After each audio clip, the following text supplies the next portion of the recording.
Today we are going to discuss about ultrasonic diffractometer.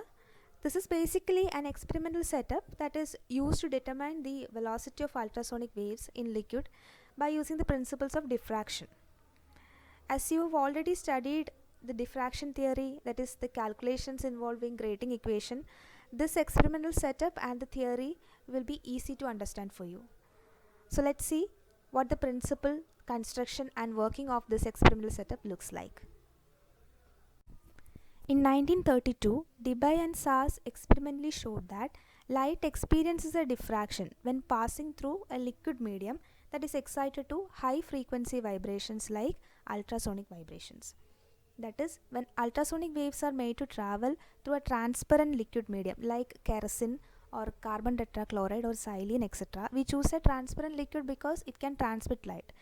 So when ultrasonic waves travel through the liquid medium and when it is made to reflect from a suitable reflector, then the direct waves and the reflected waves from the reflector will superimpose and will create a longitudinal stationary waves or a standing wave pattern within the liquid medium. That is, the standing wave pattern obtained in the liquid medium due to ultrasonic vibrations will produce periodic density as well as pressure variations between the adjacent liquid layers. As you see in the figure, a standing wave pattern may be obtained. It is composed of adjacent periodic nodes and antinodes. At the nodal planes, the liquid layers will be crowded together and hence the density will be maximum and the refractive index will also be maximum. But at the antinodal planes, the liquid layers will be less crowded and hence the density will be minimum and refractive index will also be minimum. So these nodal and antinodal planes or layers or regions will act like opaque and transparent regions within the liquid. That is, the liquid layers now function just like an optical diffraction grating. And the optical diffraction grating that is obtained in the liquid medium due to ultrasonic vibrations are termed as an acoustic grating. If monochromatic light like sodium vapor lamp or laser etc. is allowed to pass through this liquid medium perpendicular to this acoustic grating, a diffraction pattern consisting of a central maxima and principal maximas on either sides can be obtained. And the grating element of this acoustic grating D will be equal to the wavelength of ultrasonic wave lambda u. The experimental setup looks like this.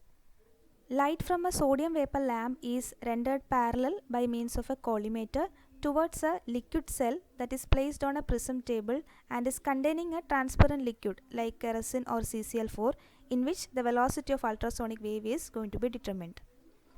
Ultrasonic waves are generated by means of inverse piezoelectric effect by using a crystal that is connected to an RF oscillator by means of metallic leads. So the ultrasonic waves generated will be made to reflect from a reflector that is placed at the other end of the liquid cell opposite to the crystal and a standing wave pattern may be obtained. The diffracted light from the liquid cell may be again collimated to a telescope through which you can observe a diffraction pattern. Initially the RF oscillator is kept at rest. A single slit is then observed through the telescope due to the direct beam. That means that there is no diffraction.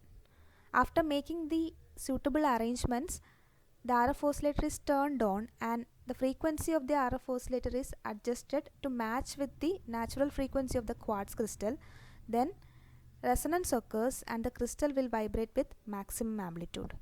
Ultrasonic waves will be generated in the liquid medium, and by superimposing the direct and the reflected waves from the reflector, a standing wave pattern may be obtained in the liquid medium which will act like a acoustic grating.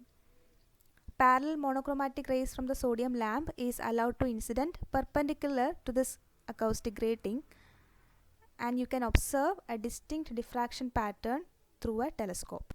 Remember to note the frequency of the RF oscillator at which resonance occurs. That will give you the frequency of the ultrasonic wave generated. Also from the diffraction pattern, note the readings corresponding to the first principal maximas on either side of the central maxima. The difference of these two readings will give you the angle of diffraction.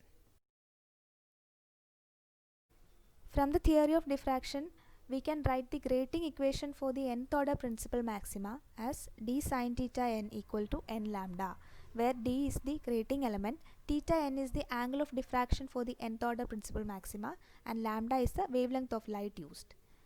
But we know for an acoustic grating, the grating element is equal to the wavelength of the ultrasonic wave generated. So substituting this in the above equation, you can rewrite it as lambda u sine theta n is equal to n lambda. From that you can obtain the expression for wavelength of the ultrasonic wave as lambda u equal to n lambda by sine theta n.